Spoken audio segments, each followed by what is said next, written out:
This if you are not conference will speaking. now be recorded. Okay, it was supposed to have been recording already, so that's great. Commission members and city staff will control their own mute button. Good practice would be to mute yourself if you're not speaking to avoid background noise and feedback. All of our meetings are recorded. Both video and written transcriptions will be made available to the public on the city's website at a later date. If you are not included on the agenda, please be respectful and courteous to our commission members by remaining muted.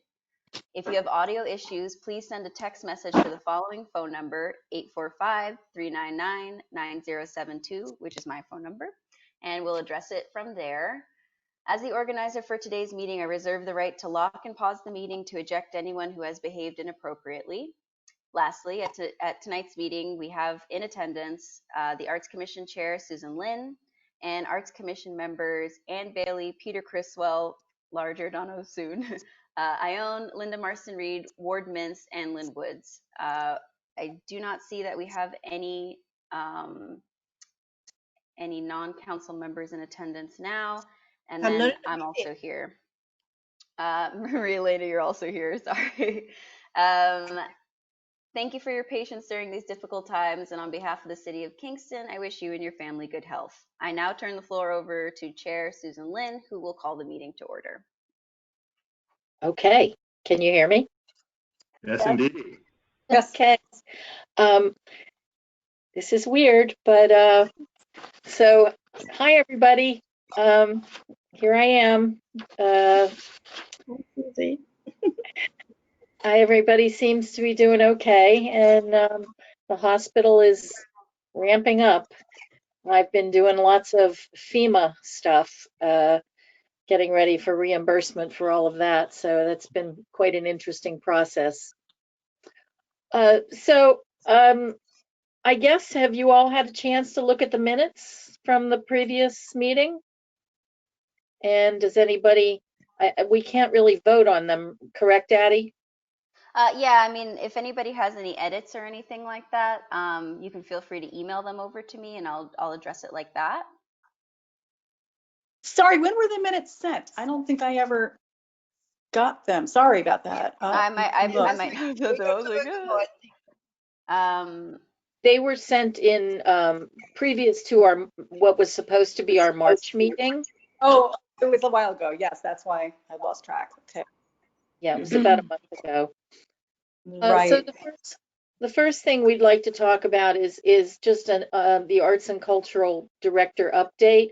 Kind of like, as I said, you know, where's Addie? What's she been doing lately? And so Addie, take it away. Sorry, I'm just trying to resend the invitation to Laura so she can get in here. All right,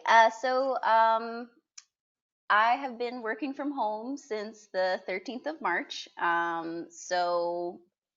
A lot of city staff have been shifted to help with the Emergency Food Collaborative, which is currently helping to get people in need groceries and prepared meals. So a lot of city staff have kind of been shifted to working on that right now. Pretty much everything at the city is in a little bit of a different position right now. So most of my daily responsibilities have been coordinating volunteers and scheduling them for their shifts, checking in and confirming and making sure they're going to be there. And then I've also been working on the hotline that people have been calling in and getting people set up for their meals and for assistance and stuff like that. So I have been very busy. I've also been trying to, stay up on research related to anything having to do with artist needs. I've been trying to update the web page that I put together in March for artist resources, and those have been changing quite often. So just been trying to keep that up to date. I'm feeling really good about it still because it's pretty robust, and I haven't had to do too. Oh, I think we have someone else join in. I think that's Laura.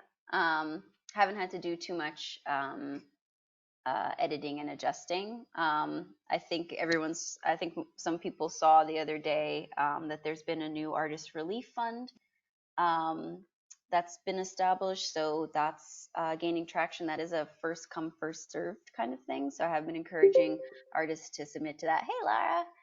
Here she is. You're muted. Lara, you're muted. So if you just want to click the microphone button on the bottom of the screen, you'll unmute. It's probably better. I was muted. Oh. A stream of profanity. That's right. The stream of profanity. Yeah, so I've just been giving people a little update on what I've been working on since we've been asked not to. Tell us more about the Artist Relief Fund, if you can, please. How do you mean? The money goes for. I'm And not how much? 100% sure where the money is coming from. The grants are small, in some cases loans, in some places grants. It's any artist that's 21 plus. And it is a first come, first served basis. It's a kind of, from what I've done on my research on it, it just kind of seems like there's a lot of different private donations funding this. So encourage any artists you know to at least put in an application. I know Mad shared the link.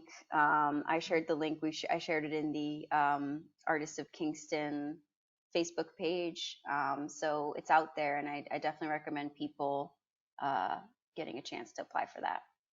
Have you had a lot of applications? It's not run through the city. It's No. yep, Lara. It's Yeah, I was just going to say, Lynn, it's not run for the city, but when I was reading about it today, it was matching funds. I guess the Mellon Foundation put up like 5 million, and then a bunch of other larger Joan Mitchell Foundation and a few others put up a bunch of more millions, and that's how it gone. They have like, I don't know, it's going to be about $5,000, I think, Yep. per person, right? Each grant is 5,000. Each I believe. Yeah, What? 5,000. You know. Okay, but is it state or it's just a privately No, run? private. It's privately run. A lot of the arts foundations in New York have been meeting in the way that we're meeting and trying to figure out how to address what's going on. And it's New York Grantmakers in the Arts. And I think it's come out of that collaboration with some of the larger arts foundations deciding to go ahead and do this. Right. So we don't know how many local artists. There'll be no way to know. I was just No. curious what the need is here and whether it's being, how it's being met. But it's great that that's there. Yeah, I think it's a good step in the right direction. So yeah, that's kind of what I've been working on so far. So that's my Addie update. But Addie, just one more question. So you, as the culture director, you, in other words, are helping market this arts grant? That's your role in this? You're like the No. local contract? Okay. No, I'm just as kind of one of the only people really representing the arts in our local government. I'm just collecting resources. It's just something I thought would be helpful to have on the city website. It's been up since I think like 16th of March or something like that. So that's just like a personal project I was putting together. Great. Okay, so the cultural plan, that's probably been on everybody's mind. Addie and I have been talking quite a bit about that. I forget how much all of you know. We're going to just, at this point, we have decided on a firm, and right now there's really nothing that can be done. We don't have a contract yet with them because we're not sure of start date yet. So it's really a little nebulous right now. And there are some things that could be done remotely, but I think we just want to kind of wait and see how this all plays out before we go deep into it. Addie, you want to add anything? Yeah, so the firm that we had decided to partner with, which is Lord Cultural Resources, is located in New York City. They are super excited and they are still absolutely, totally ready to be a part of the cultural planning. I think and this is something that I actually, kind of wanted to open up for discussion, is to just kind of think about, originally we had our start date for March. Obviously, that's not going to happen.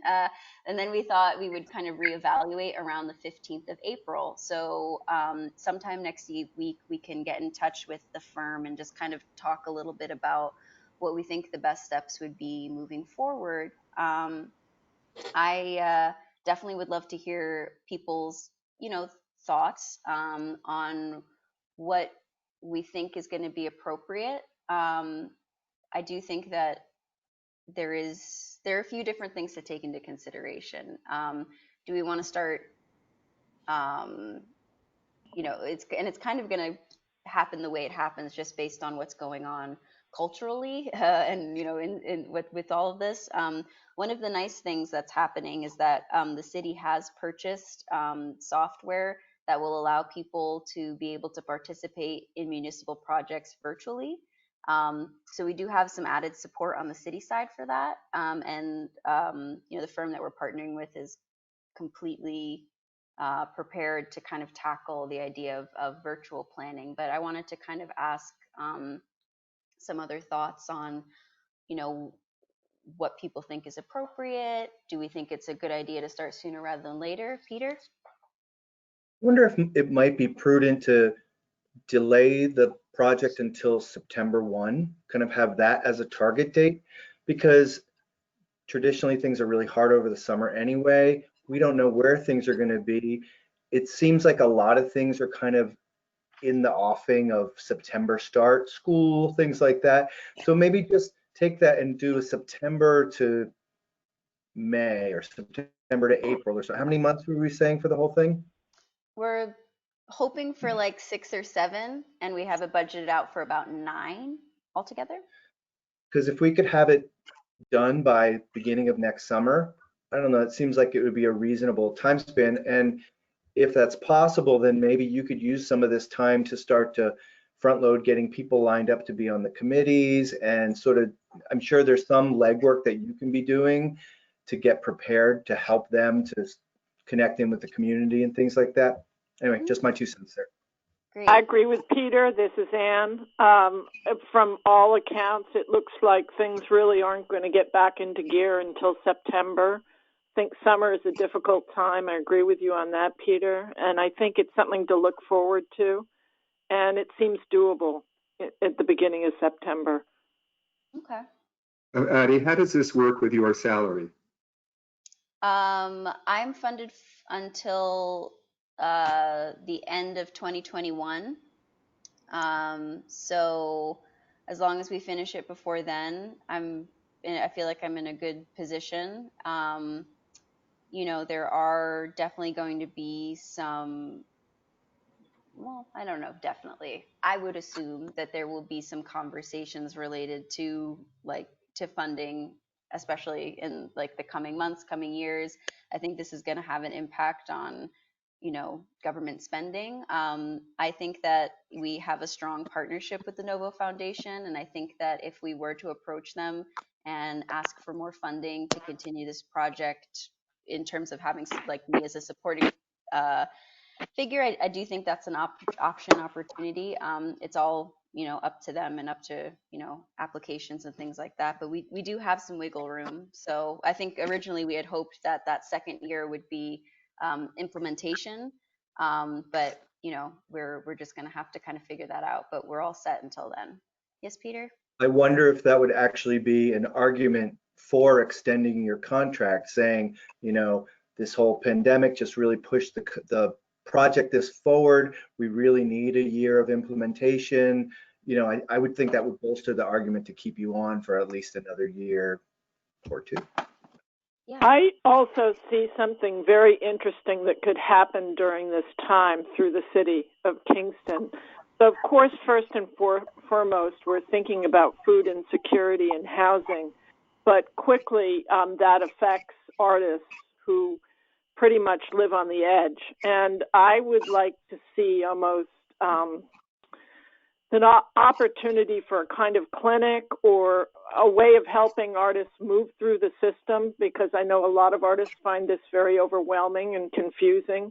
But for the grants that are available, to maybe have someone that could help them process these loans, because they're out there. But if you don't really know how, or you're not acquainted with paperwork and having to kind of push these things through, I think it would be really exciting if the city had that kind of thing during this time of crisis as a pickup. You know, in other words, it's an interim thing that's going on while we're waiting for the fall. Just an idea. Yeah, I think that's a great idea.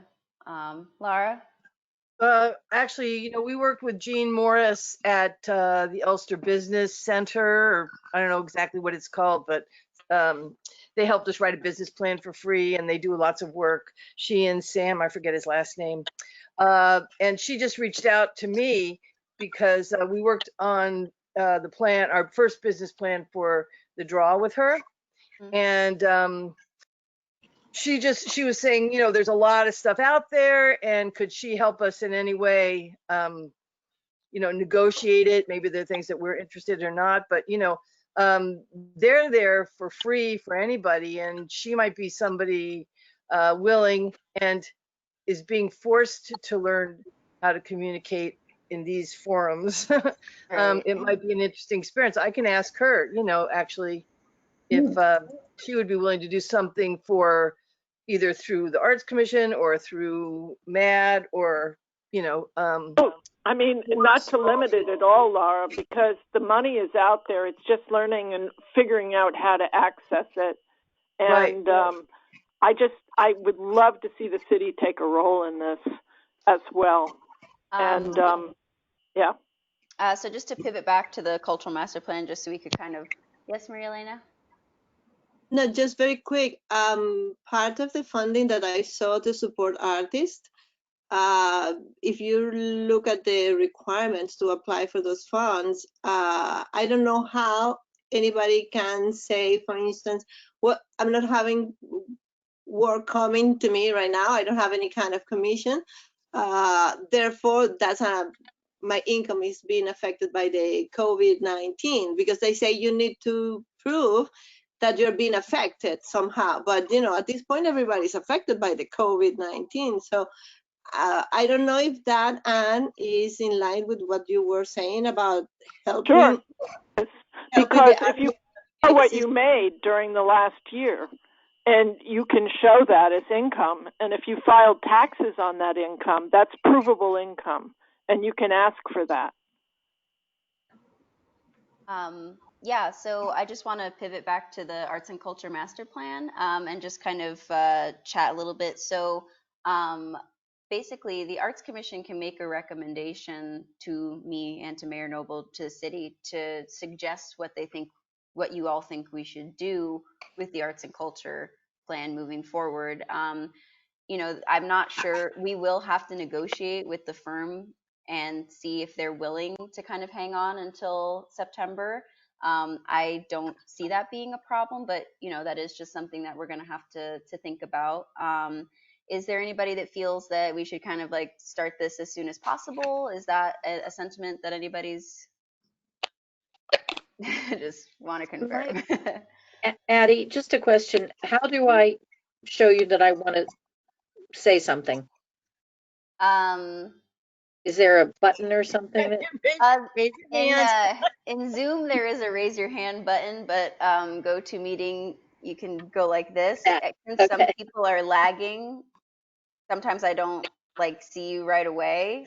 There's also, I don't know, is the chat feature working for anyone?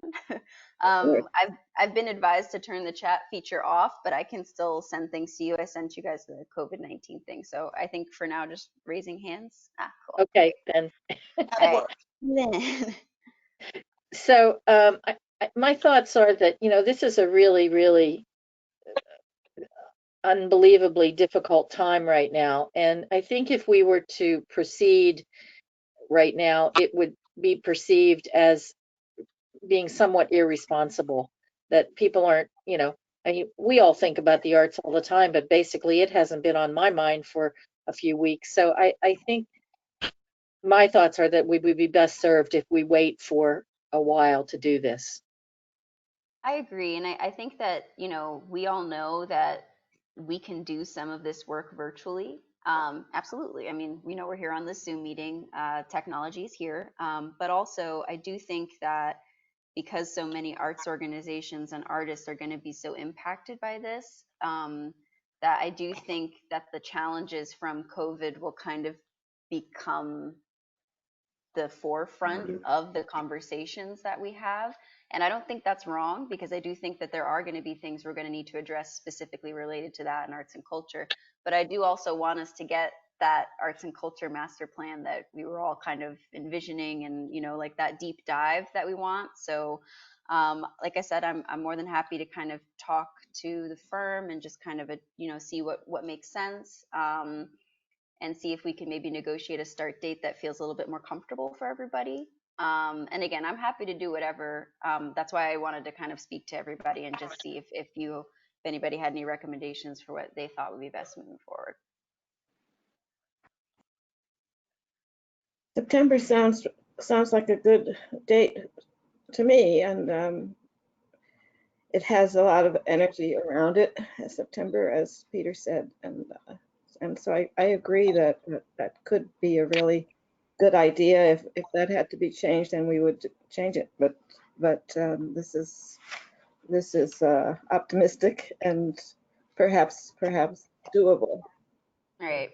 Okay. I feel good about that. Linda? So the one thing that just let's suppose the worst, that they've got all next year planned out and they can't wait. So I think that's really something that it would be helpful if you had some kind of answer or decision from us on that. That's a very weird thing, but you never know.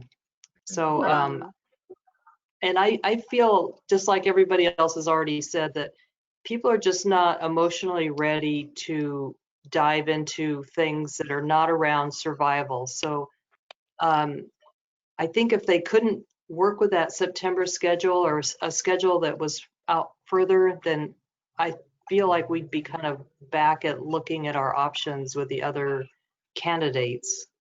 Right. Because I don't think we would get an accurate plan, or it just would not work if we had to start right away.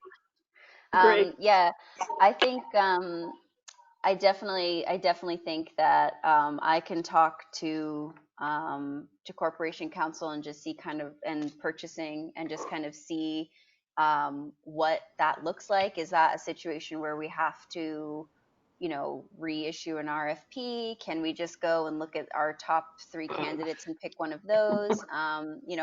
Again, like I said, I think the firm we picked is very reasonable, and I think hopefully they'll be willing to work with us, and we'll just kind of figure out, what we got to do. And like I said, when I spoke to them in March, they were like, if we have to do a couple Zoom meetings, if we have to figure stuff out, like, we can make it happen. But I do think, the best case scenario would be waiting until September.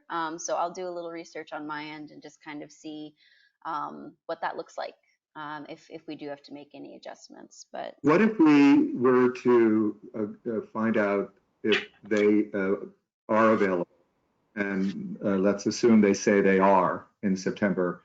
Is there anything to be gained by announcing the activity, the plan, and the consultant in the beginning of the summer, let's say, and saying we're going to start the work in September?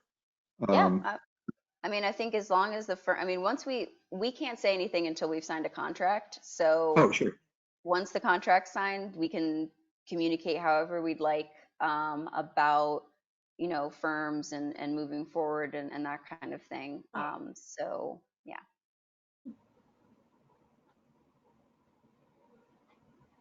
Okay. So any other thoughts on that? Are we all okay with, we'll find out how the firm feels about starting in September, and if they're good with that, then hopefully we can get a contract signed within the next couple of months and then announce it to the public. Yeah. Sounds good. Good to me. Yeah, that sounds good to me. Great. Okay. So Addie, you talked a little bit about the artist resources that you've been putting onto the website. Is there anything that we can do to help you with that? Are there, any? I have actually been kind of toying around with an idea. I think it would be a good idea for arts organizations in Kingston to, I would think it would be a good idea for us to kind of come together and talk about our resources. I have a feeling that once things kind of go from, once we get into the post territory, I think a lot of people are going to be reaching out for help. And I think as the Arts Commission, we're probably going to be experiencing a lot of people reaching out, asking questions. I know that I'm, definitely going to be one of the people who's, going to have to start answering some questions. And, I'm thinking about like, where there's capacity, and just kind of basically having kind of like a communal conversation too. Are people reaching out to our arts organizations and expressing certain needs, certain concerns, and those kinds of things? So I have communicated with some of our arts organizations, especially when I was putting together that resource list. I kind of was like, hey, this is an open door. Please share anything you have with me. But also, I think it would be good to, I don't know if it has to be like a formal committee or anything like that, but just to at least have some sort of conversations with folks, so we can start kind of seeing where the needs are going to be in Kingston. Is it small businesses? Are people struggling to pay their studio rents? I've heard that a lot, that folks can't really afford to pay both of their rents right now, but they've signed leases for their studios. And then when the non-essential thing came in, a lot of people were asking me like, can I go into my studio and things like that? So I think it would just be a good idea to kind of prepare for those questions that are coming. And, if you have a chance to look through that resource list and just familiarize yourself with some of them. The Kingston Arts email comes to all of us. And so, I'll probably answer the majority of them. But I do think it would be a good idea for us to have some familiarity with the resources, just so that when questions come, we can do our best to kind of provide some answers whenever we can. Addie, is there something that we can do on our Facebook page that maybe we can do some promotion or outreach? Yeah, also the galleries are affected. So many places are affected. Music venues. Yeah, I think that using the Arts Commission Facebook page to share resources is absolutely okay. I do know that we're still it's difficult. So some rules are kind of. Can you hear me? Because I'm having trouble with. Lynn, no, it's wacky. Yeah, you're kind of coming in and out a little bit. Cutting out, yeah. Can you text? Sometimes if you're having connection issues, you can turn your video off, and that kind of helps a little bit with the lag. Yeah, I'm having trouble with this app. I might in because how about can I call? Yeah, you can call in. See if that's better. Oh, hey, Peter. I can't. Okay, maybe it's better now that the video. But I was just going to say in a Discord. Can you hear me? Yes. Can you hear me? Yes. I'm going to call. Okay, I was just going to say that so many of the galleries are affected, and it'd be nice to share stories. Right. Peter? I'm going to call in. Yeah. So I'm going to put my Yes, county. I'm going to call in because I can't. This is not. Okay, Lynn. Yeah, just call in and we'll try to figure it out. I'm going to put my. Yep. Yeah, Thanks. I'm going to put my county ledge hat on for a second. So there's been a lot of activity with the Department of Economic Development and conversations with helping small businesses. And there hasn't been a lot of arts activity on it. And so I think that if there's some way that we can let the arts community know that there are calls that are happening all the time for small businesses, talking to them about the the CARES Act and how they can apply for the Paycheck Protection Program or the emergency disaster relief loans that are out there.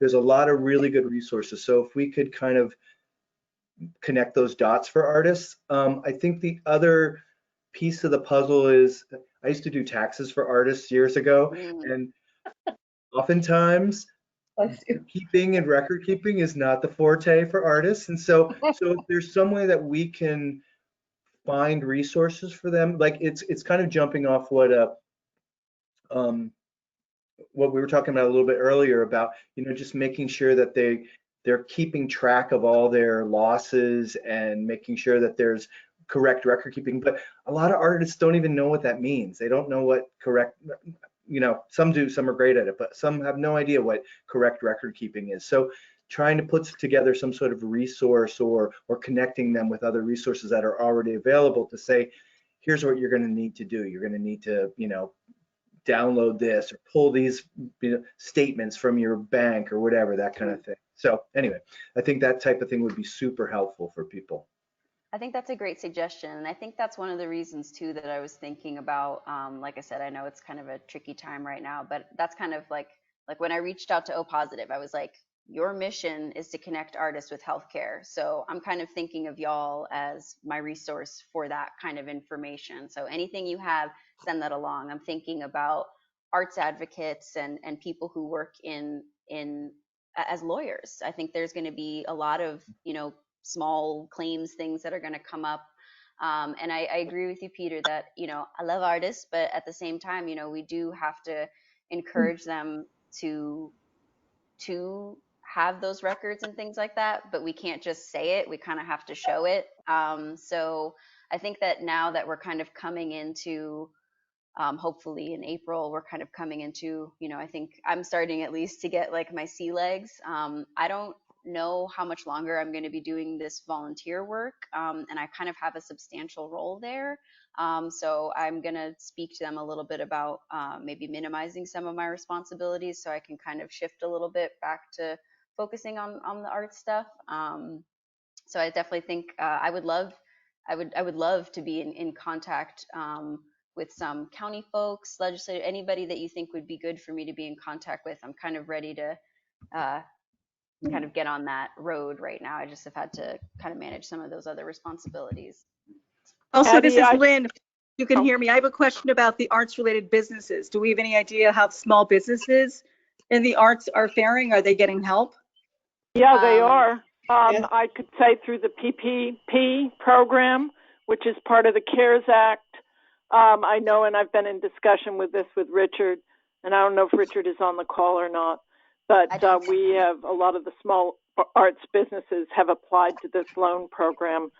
So that's one avenue. And I was going to say to Addie, I've been on practically every seminar, every webinar, every conference call with the county and regarding funding for small business, but also for not-for-profits, which is really important because there's money out there for not-for-profits as well. And what I end up seeing and feeling is that there's this huge underserved community. And that has to do with especially artists who are, they're going to be a very, very hard hit group of people. And I think as much as, the food and the importance of that, and it is really important, especially in the beginning of an emergency like this. But once things settle down to some degree, I think there needs to be a focus on this very much under-resourced group of people and making sure they get the information they need for the help that they may need to help guide them through the next 6 months to a year. Because this is going to be tough. This is going to be real slog, and people are going to need all the help they can get. Just like people who don't have a house go to a certain place to find out about housing, artists, you know, it would be great to really give them something, real help. Can I just go back to something that happened? Whole thing. Is there Danny Freeman going to publish a correction? Happened with saying that arts groups aren't allowed to apply for the PPP? That's not true. No. But that's what they said, and I was wondering whether they were the reporter was going to publish a correction or the paper. I think that that's something that we can do. I think that's something that as commissioners, I do think that we could reach out to the Freeman. The Freeman has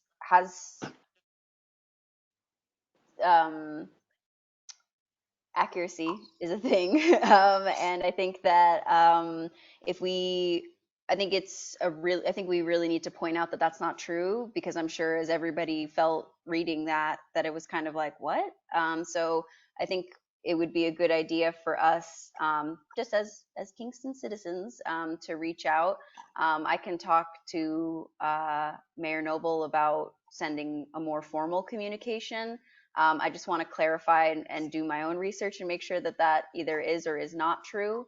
You know, like just making sure I'm not reaching out and then being like, oh, that was incorrect. So I do think it would be a good idea for us to send an email or two, just requesting that we kind of, because I think that's just really dangerous misinformation. Some people might have considered applying for that, and a lot of this money it might not be, but it does feel first come, first serve. So we want. Well, that part is true, Eddie, unfortunately. Yeah. And that's why artists, more than anyone, need to get out there if there's a claim to be made. I have been on this for the last week, and even the bankers don't know what's going on. You ask people at the SBA, you'll get a different answer. You ask top executives at JP Morgan, you know, they don't know what's going on. And so a lot of this was thrown out there, out to the world, without, granted, there's a 500-page report, right, but there's still so much misinformation and confusion around it that even the so-called experts, I'll put that in quotes, really don't have a clear handle on this. And it's only by going from meeting to meeting to meeting to meeting, which I've been doing, I've been able to even form an idea of what these plans are. And there's a lot of confusion out there. And even with Lisa Berger, who's head of our economic development, she's confused too. And I've been on the phone with her as well. So, I'm just confirming that there's a lot of misinformation out there and there's a lot of confusion. So I think that's something that. So Anna, this is Lynn again. The audio is okay. I just wanted to ask. Is there any clear cut? You know what? I'm getting so much. I can't hear it. I can't hear you guys. I can't hear you guys. Lynn, is there any way you could? No, I'm echoing. Where's the echo coming from? I think that everybody should mute themselves until they speak because it's getting crazy. Right. Yeah. So if you are not speaking, if you could mute yourself, that'd be great. Is that *6? I'm not sure how you would mute yourself on your cell phone. If you have an iPhone, I know how to do it from there. There's just a little microphone button that you can press. But I think the universal is *6, so I'll do that. Okay. All right, cool. Everyone's muted. I feel like I'm by myself now.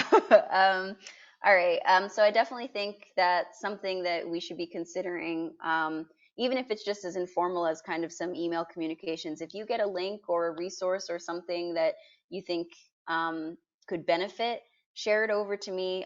I can get the website updated, but again, kind of maybe thinking about like May, I think kind of around that time would be a really, really good time just to have as kind of like a deadline for kind of understanding some of the resources. So if you have a chance, just kind of take a look through them. You know, kind of even just looking at the forums themselves has been really helpful to me so that I get an understanding of what are the kinds of questions that they're asking. And sorry, I'm just reading what Laura wrote in the chat. And I think that that's another thing too, is that things are changing daily. But specifically, if you have access to webinars or things that people can watch, please share that with me, because I'm also doing that too, of just watching, listening, and trying to get as much information as I can. Susie Lynn? Linda, do you know if NIFA is doing anything in particular? Yes, they are. So I was going to mention that Arts Mid-Hudson also has a big list of artist resources. And Addie, you're welcome to, you know, cut and paste anything that's on our webpage, because we've checked it and we've checked if it's still valid every day, and we add to it too. So yes, NIFA does have, one of the interesting things that they did was they decided that they were going to put a big chunk of their money, and they looked at all of their constituents that usually don't get funding, and they decided to put it to women who are, I think, over 40. So yeah. Yeah, no, I think I do think it would be a good idea to just like I said, on my end, I have just been kind of checking in on a personal level with some of the arts organizations just to see like what's going on or what are you struggling with. I think data is going to be really important, and I think kind of understanding the needs of our specific community. I will say the one thing that is kind of interesting about New York State is that on paper, it looks like we have so many resources. And I was astounded because you will look at some of these other states and there's nothing. There's not a single resource. They rely purely on the nationwide federal things. The interesting thing about New York State is that because we share a state with New York City, cultural mecca, so many of those resources are kind of centralized to New York City. So that's been a lot of what my work has been doing, is kind of sifting through and seeing what actually applies outside. For some of the grants and some of the relief, it applies to work that was performed in New York City, but you don't actually have to be a New York City resident. So that's been kind of a part of the thing that I've been like sifting through, similar to what Arts Mid-Hudson is doing, is just kind of seeing, is this still valid? Is this still valid, but also who does this actually apply for? Is it, because a lot of it will just use New York as a shorthand and then not realize like, oh, we're talking about New York City or like that kind of thing. So just something to keep an eye out as you're sharing resources. So maybe if we start posting these things on Facebook, then we can all share them and really start to beef up our our communication via that, and maybe start using that as a tool. Yeah, I mean, I have permissions on the Facebook page. I think my thing was just that I didn't want to be the only person drafting communications, just because, I know how to write. But at the same time, I do think it would be something nice to not kind of have be on my plate of just like structuring, because I'll probably be the one having to like post it and all that kind of stuff. And I'm more than happy to do that. I just think that, I can kind of, I know it's kind of tricky because it's like a city communication, but I mean, as long as we're not posting links to private fundraisers, I think that's the only thing that we really like can't post. And since there's not very many events, I don't think we have to worry about that kind of stuff, because before we had to like only do free events and things like that. But I think it would be a really good idea to have a little bit of a voice from the Arts Commission right now, just to kind of say like, hey, we're here, we're thinking about this, and these are the resources that we've found. And if people are comfortable, we can just share the arts and culture webpage that I have, or we can just share direct links. I think information is going to be kind of the most important thing right now. And the communications don't have to be like lengthy or anything like that. I think, it could just be something as simple as like, we have found this resource, we hope, like that, like those kinds of things. It doesn't have to be too much, but it would be nice to kind of, have a more robust social media presence. So I'll take that on as my responsibility. And, I'll share with you whatever I am going to share. So we can get that rolling and maybe get a little bit more of a presence outside of what we normally do. So should we move on to the next? Oh, sorry. Can I just ask a quick question? Ask them. And then Ione wants a question, but I just wanted to, so in terms of sharing, because I know Linda posts things on her website, we post things on the website, but also on our web page, on our Facebook and Instagram. And, whenever I see that, I'm always posting that stuff up there, and I certainly can share. So if I shared it to the Kingston Arts Commission web page, it just has to be approved by Addie, right? Is that all? So if I share it with you, you don't have to write anything, do you? No, I mean, originally when we had kind of started talking about our social media presence, there was kind of like more of like a kind of strategy there. If you want to share a post to the Kingston Arts Commission's Facebook, it'll just kind of be there in the feed. If we're gonna like formally repost it, I think that's the only time where, and again, like we don't really have to add too much language there. But if you can post whatever you want on like to the Kingston Arts Commission, but when it comes from the Kingston Arts Commission website, I do think we should kind of maybe just kind of figure out what we want to share. Does that make sense? Oh, so send it to you? Would we send it to you then? Is that what You can send it, if you want to send it via email to me, like if you have a link that you're like, the Kingston Arts Commission should share this link themselves. If you want to send it to me with some copy, that's fine.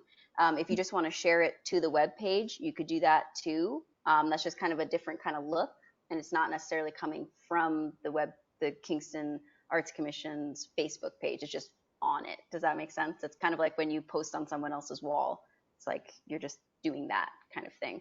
There's also that Artists in Kingston Facebook page that I really recommend people being a part of. There's a lot of great conversations that happen in there, and it's a good way to kind of take the temperature and just kind of see what people are concerned about and what people are thinking about. It's a public group, so definitely recommend. It's Artists in Kingston, New York. There's a few rules, but it's nothing too crazy. Mm-hmm. Good. Yeah, I just wanted to talk about the mental health aspect of what artists need, and because I'm part of this, I think it's all positive. You must have it on your list. I'm not sure, but the therapists are volunteering certain so many hours and so on, and I think this is extremely important for everybody needs help at this juncture, especially artists. So that's happening. So it seems to be O Positive. It is who's spearheading it. The Novo Foundation is doing a large part of the fundraising for it, and they're developing that now. So that should be a great resource.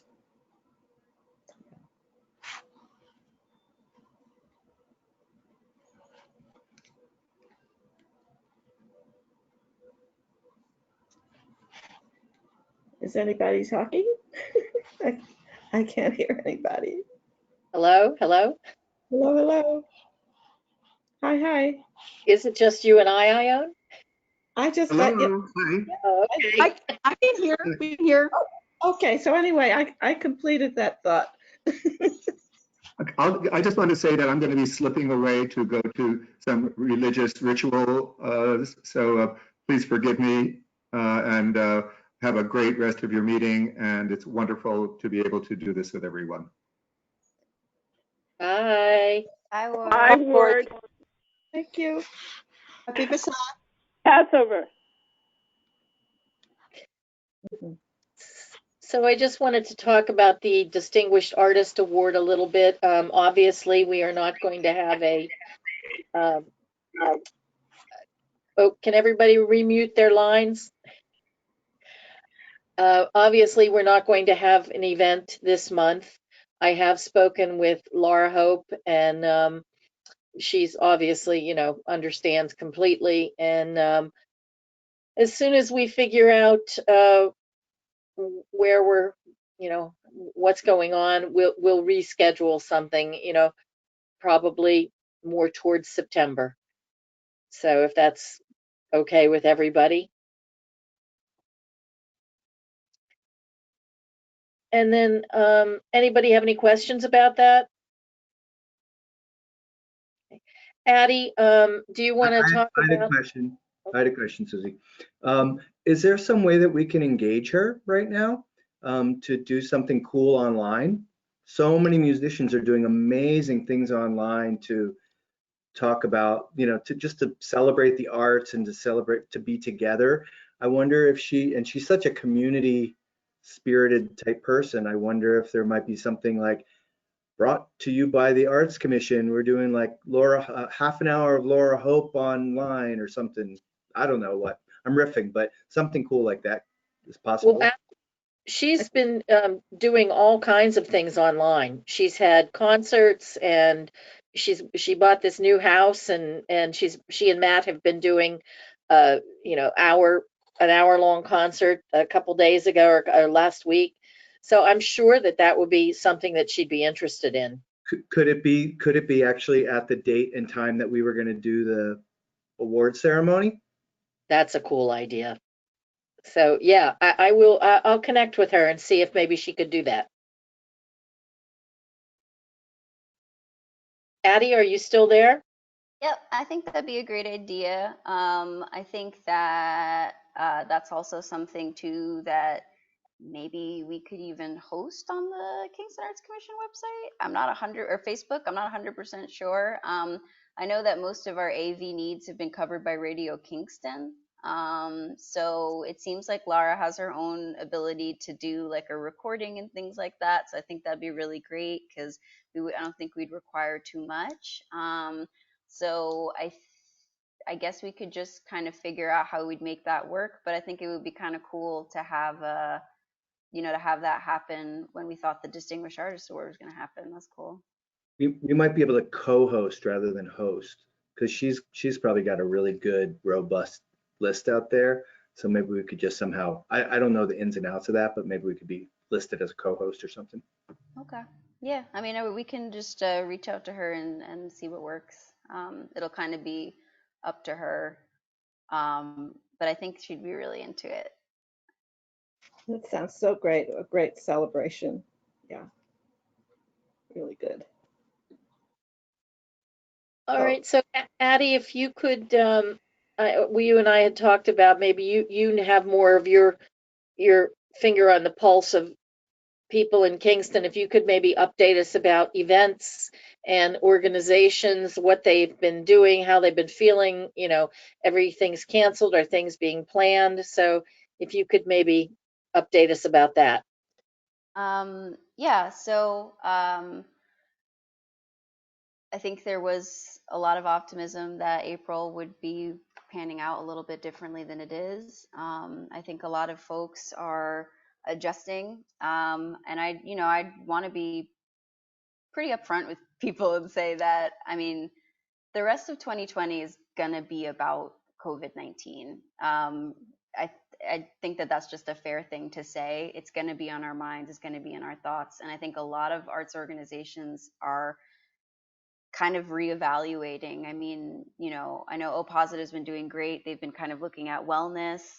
Radio Kingston has just become kind of the umbrella organization for everyone and everything, from fundraising to AV to mental health needs, that kind of thing. A lot of the festivals, are adjusting. I know that the Kingston Multicultural Festival is going to is contemplating some virtual ideas, and Maria Elena knows about that too. And I think that that's kind of going to be the name of the game moving forward, is just kind of thinking alternatively. I've noticed that there are lots of cool calls for art and things like that, which I'm excited, because it's always good to see people like motivated to make work. I know that, galleries not being deemed essential, I think has been really challenging. They're still expected to pay their rent. They're still, I mean, even I know with my own, we have artwork that's in City Hall right now that's just there. So I think a lot of folks are kind of just adjusting and trying to figure out what their next steps are going to be. The virtual realm, the virtual exhibitions is definitely becoming a thing. I know that when we're thinking about City Hall exhibitions, we're definitely, September is kind of our goal as well. We've kind of had some conversations about different exhibitions that we think would be a good idea, exhibitions that highlight Kingston and that kind of thing. I think unity is going to be really important moving forward. And I think the more we can kind of think communally and support each other, I think the better. Nonprofits have really proved themselves to be, I mean, the entire Kingston Emergency Food Collaborative movement happened through the power of nonprofits. So I think that even though nonprofits and arts organizations are being hit the hardest, they're also showing an extreme resilience that I think is super important. But yeah, it has definitely been a sombering conversation. I think, like I said, a lot of people just had a thought that April was going to be like, oh, like, a different thing. And now that we're here, everyone's kind of like, we're all kind of buckling in. But I do think that I haven't heard of too many folks being, I mean, everyone's in kind of a dire situation, but I don't think we're, I don't think we're seeing anything too crazy just yet. But that's another reason why I think it's a good idea just to, open some of those channels of communication and just kind of talk. I feel like sometimes with city stuff, it's just hard to speak to people like human to human, but I've really been trying to do that a little bit more and just kind of be like, how are you feeling? Like, and, I will say there are some folks who are really feeling it. And, mental health is something we talked about in our own meeting, and it's a challenge. It's a challenge to deal with so much uncertainty. And art making is a really great way to deal with some of those frustrations and fears and anxieties. But I do think that there is still a strong undercurrent of hope. I think the adjusting of the unemployment guidelines, I think, was incredibly helpful. I'm glad that people started realizing that, just because you made like a sale doesn't mean you have a job and you have funds. So I think there are like good things that are like coming down the line. But there are definitely, even just in the city, like music in the parks, I'm not really sure what we're going to be able to do with that at this point. So it is just kind of being creative. Oh, dog! Sorry, distracted by animals. Addie, this is Lynn. I'm sorry to interrupt, but I can't wave my hand. I was wondering, Linda, do you have any idea? I guess it's probably, the answer is no, it's too soon, but we don't know what's going to happen with the Arts Walk yet. That's September, right? We still have plans to do that, but it might be a much smaller art walk because I don't know how many artists are going to feel like opening their studios. Again, we've been talking about the impact on artists that they're going to be hit the hardest, and if they can't, I mean, I don't even want to think about it, to tell you the truth. We're doing everything we can to, like Anne said, to share resources and make sure artists know that if they've been running their studio and they have a record of sales, that they can apply for these grants. But yeah. Short I mean, the reason we're going to try. Yeah, because MAD and the Todd Samara Art Fund Committee had an agreement with the Hudson River Maritime Museum on that Saturday. So we'll just be in touch about all that, about the awards, giving them out that day. I guess it's just too soon to really say. Exactly. We're still struggling to figure out if we're going to, how we're going to do the Ulster County Executives Arts Awards. Obviously, it's not going to be June 11th as we had planned, but we are coming up with a tentative plan right now. So, and I'll share that as soon as I know what in the heck that is. Right. And Laura, I know that you're doing some online stuff with Draw, right? I got something. Are you able to do anything online with your classes or presentations? Sorry, can't hear. You can't hear because I didn't unmute myself, but yeah, we just started to do that. We're going to do that once a week. I mean, it's not, we also are experimenting with some other stuff that we're not really publishing yet, you know, like, so we've done last Saturday or last Monday, we did a Zoom class with the middle school drawing kids, and our drawing teacher is thinking about, you know, doing some kind of he just works from still life anyway. So I'm like, hey, you know, what if we did still lifes everywhere, just because at least we got to be together? You know, it won't be any money making thing, although I would love to be able to pay the teachers if they could do that, because of course they were making money teaching and now they're not. And of course, you know, so yeah, we're trying to do that. It's I find it very frustrating because there is something hyper physical about, you know, well, obviously it's physical to get dirty. It's physical to be in a room. You know, we can't be physical. We can't hug. We can't touch. But also, you know, in a classroom, I mean, lots of kids nowadays, they learn how to draw virtually. They put up a model on their computer and they draw from it. And quite frankly, it's a completely different experience. And it's, you know, it's an okay one, but it's not a real one. Right. You were filling in that gap. It's filling in a gap.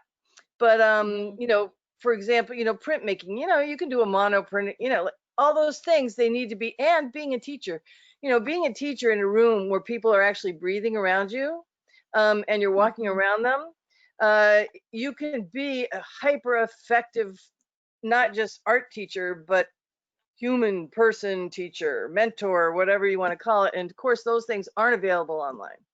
So I look forward to the days when we can go back to that kind of stuff. In the meantime, you know, there are lots of, you know, lessons online. I've never been trained in this. I don't know how to do it well, you know, to come up with an original lesson, to do it so that someone could do it online. It's really like, okay, if I've been working on this for a whole year, you know, I might have some good stuff. I find that, so we are doing some. I was disheartened to read this morning that MoMA has just let go of all of their art educators for the foreseeable future. Even when they come back, for some reason, they don't think the art education is, you would think now would be the time where they would want the art educators there. I go to those museums education programs all the time to gather ideas and resources, even to share in our lessons, you know, so I was kind of sad to hear about that, but yeah, so yes, we are doing some stuff online. We're planning. I also, sorry. Yeah. I also wanted to cut in also before, because it's a little difficult to communicate. I also want to say, Ione, that online concert was amazing. I know you've had a series at times. That's been incredible. Yeah, it's a series, and it's Saturdays in April. And it's Paulina Oliveira's Worldwide Tuning Meditation, in which has been incredibly well attended. We've had 600 and more people on Zoom, and it continues to grow. I think Peter was on the New York Times piece. Oh yeah, Peter. Yes. Yeah. What is cool is that Laura was talking about the difficulties with visual art making, and somehow though the voice, using your voice, is a way that you can connect in this medium. That's correct. And then people responded with beautiful drawings, which I'll actually just send you some of these links to the whole group so you can see. So they responded visually with lovely things. The Times printed some, and Los Angeles paper, other papers, and we just did another interview today. And you know, Basilica, I had been booked actually to conclude the drone festival at Basilica with Pauline's heart chant for 15 minutes at the very, very, very end of this marathon that they do. But what's happening now is on the 25th of April, we extended our timing for doing the worldwide tuning. So we're combining with them. And so that will also be the drone festival will merge into what we're doing on the 25th. So that's pretty cool. And it's helps them. Wow. Yeah. It's been really wonderful and very, very inspiring to do it. And that was what Pauline's intention to, as a healing force throughout the world. And the thing about sound is that it actually, it has a vibratory element that actually does touch. It does touch us. So it's touch. We can touch by humming or by singing. Yes, and yeah, I think I'm going to do some humming this at the beginning. So it's been quite wonderful. It's Claire Chase and the International Contemporary Ensemble and a woman named Raquel Klein who have we've all gotten together to make this happen, and it's all volunteer and all highest quality of heart and technology. It's beautiful. Great. Yeah. So please join if you'd like to come in on one of these. There's no experience necessary, and we walk you. And it lasts it's short. It's it's all within about 20 minutes. So Great. Yeah. So I'll send something. I'll send a message to the whole group. All right. Great. Thank you. Okay. All right. So does anybody have anything else they'd like to discuss?